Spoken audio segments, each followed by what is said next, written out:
माँ, मैं घर आ गया। अरे तू इतनी जल्दी घर कैसे आ गया बेटा? स्कूल से तेरी छुट्टी तो 1 बजे होती है ना। आज महीने का आखिरी दिन था ना, इसलिए सभी बच्चों की आधी छुट्टी हो गई। माँ, मुझे जोर की प्यास लगी है, पानी दो ना। बेटा अभी अभी तू धूप में से आया है ना, पानी पिएगा तो तबीयत बिगड़ जाएगी, थोड़ी देर रुक जा। ऐसे कहकर 6 महीने की प्रेग्नेंट यशोमती की गरीब बहू मधु उसे चिलचिलाती गर्मी में चूल्हे पर मिर्ची के पकौड़े बनाने लगती है, जिस वजह से पूरा घर गर्मी और भभके से भर जाता है। माँ, मुझे गर्मी लग रही है, मैं आर्यन के घर पढ़ाई करने जा रहा हूँ। ये बोलकर नन्हा पारस अपने हाथ में किताब लिए टोकरी में से कुछ मिर्च के पकौड़े हाथ में उठाकर पड़ोस के अमीर मकान में आर्यन के घर आ जाता है। चलो अच्छा है, कम से कम बच्चे का पढ़ाई में मन तो लग रहा है। माँ जी, पारस आर्यन के घर पर पढ़ने नहीं बल्कि एसी की हवा खाने जाता है। हाँ, तो उस बच्चे की भी क्या गलती है। इस गरीबी बदहाली में हम बेचारे बच्चे को दाल रोटी के सिवा दे भी क्या पाते हैं। पारस पसीनों में भीगा हुआ आर्यन के बड़े घर में आता है, जहाँ वह अपने कमरे में एसी में बैठकर फ्रूट केक खा रहा था। It's so yummy. अरे वाह, तेरा कमरा तो एकदम बल्ब जितना ठंडा है, क्योंकि मेरे मम्मी डैडी ने मेरे कमरे में इम्पोर्टेड एसी लगवाया है।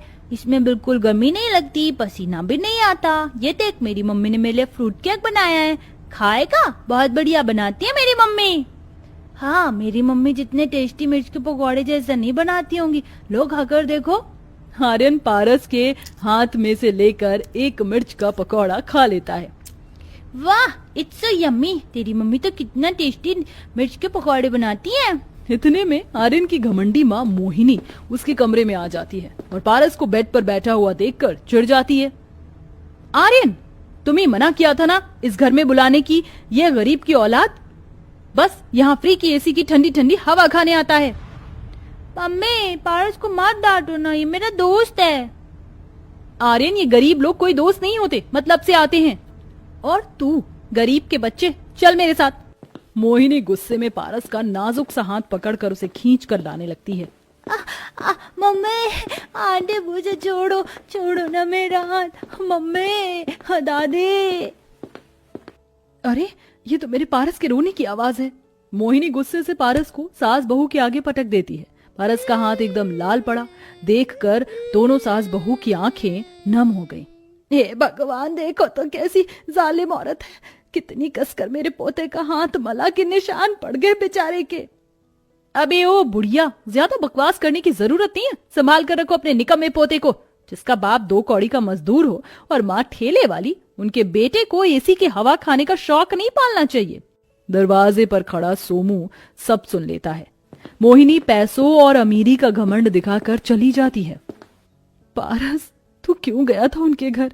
देखा कितना बोल कर गई वो। आज के बाद नहीं जाऊंगा माँ, लेकिन तुम हमारे घर में एसी लगवा लो ना, मुझसे इस पंखे में नींद नहीं आती। सोमू बड़े बड़े जमींदारों के खेतों में काम करता था, लेकिन उसे कभी कम मिलता तो कभी नहीं। इसीलिए घर खर्च में हाथ बटाने के लिए मधु ने अपने आंगन में बहुत सारे मिर्च के पेड़ उगाए थे, जिनके वह पकौड़े बनाकर बेचती थी। लेकिन एसी लेने का सपना एक गरीब के परिवार के लिए चांद छूने जितना कठिन था। माँ जी, मैंने पंखा कर करके पारस को सुला दिया है। मैं पकौड़े बेचने जा रही हूँ। और उस चिलचिलाती धूप में ही मधु पकौड़ों का ठेला लेकर रोड के किनारे लगा लेती है। पकौड़े खा लो, पकौड़े, तीखे तीखे मिर्च के पकौड़े, चटपटे भरवा मिर्च के पकौड़े, भैया 10 के 20 के। अरे ओ पकौड़े वाली, जरा 20 के मिर्च के पकौड़े देना, गर्म है ना? जी एकदम गर्म है, हरी चटनी डालकर दूं या लाल? दोनों दे दो। मधु मिर्च के पकौड़े लगाकर दे देती है, जिसे खाकर वह ग्राहक बड़ी तारीफ करती है। भाई वाह, कसम से बहना, मैं किसी से भी पकौड़े खा लूं, लेकिन तुम जितने बढ़िया मिर्च के पकौड़े कोई नहीं बनाता। अलग ही स्वाद होता है। क्या डालती हो? मैंने अपने आंगन में ही ढेर सारी मिर्च के पौधे लगा रखे हैं, बस रोज ताजे मिर्च तोड़कर ही बनाती हूँ पकौड़े। तभी तो स्वाद है, लेकिन इतनी चिलचिलाती धूप और गर्मी में ठेले पर खाने में पसीने छूट जाते हैं और तुम तो फिर भी पेट से हो, तो तुम बाजार में एक किराए पर दुकान क्यों नहीं लेती? तुम्हारे मिर्च के पकौड़े अच्छे खासे चलेंगे और एक एसी भी लगवा लेना। ये सुनते ही मधु का दिल गरीबी को सोचकर उदास हो जाता है। मैडम जी, 2 पैसे ज्यादा कौन नहीं कमाना चाहता, लेकिन उसके लिए अच्छी जमा पूंजी भी होनी चाहिए, जो मेरे पास नहीं, और अभी इतनी खास कमाई भी नहीं। पकौड़े में मेरी बस इतना है कि दाल रोटी चल जाती है। मधु शाम तक उस चिलचिलाती धूप और गर्मी में आते जाते लोगों को आवाज लगाती है। ऐसे में रोड पर चलती भीषण लू उसकी हालत बिगाड़ रही थी। हे भगवान, कितनी गर्म गर्म लू चल रही है, ऐसा लग रहा है मैं जल जाऊंगी। अपनी बेबस माँ को माफ कर देना मेरे लाल, मेरे संग संग तुझे भी ये गर्मी और गरीबी दोनों का सितम सहना पड़ रहा है। मधु आंसू पोंछकर दोबारा आवाज लगाती है। मिर्ची के पकौड़े खा लो भैया, तीखे चटपटे मिर्चदार पकौड़े चटनी के साथ, सिर्फ 10 रुपए में, 20 रुपए में। ऐसे रात के 7-8 बजे तक वह गरीब प्रेग्नेंट बहू पकौड़े बेचती है। जितने पकौड़े बिक गए ठीक है, अब घर जाती हूँ। मधु ठेला लेके जाने लगती है, जहाँ एक एसी की दुकान में बम्पर धमाका चल रहा था, जो कि बड़ी सी माइक में अनाउंसमेंट करता है। मौके का फायदा उठाओ और महंगी एसी सस्ते में ले जाओ। मौके का फायदा उठाओ, महंगी एसी सस्ते में ले जाओ। साल का सबसे बड़ा बम्पर धमाका। सस्ते में एसी? जाके देखती हूँ। सुनिए भैया जी, ये एसी कितने की है? दुकानदार उसे सर से पैरों तक देखते हुए बोला। इसे खरीदना तेरी औकात से बाहर है। आप ऐसे क्यों बात कर रहे हैं? एक औरत से कैसे बात करते हैं, तमीज नहीं है क्या? और मैं कौन सा आपकी एसी फ्री में लेकर जा रही हूँ, पैसे दूंगी। अच्छा, इतने पैसे हैं तेरे पास? इसमें सबसे सस्ते से सस्ती एसी भी पूरे 50,000 की है। एसी की इतनी महंगी कीमत सुनकर उस गरीब बहू के सपनों भरे दिल के टुकड़े टुकड़े हो जाते हैं। 50,000? इतनी महंगी?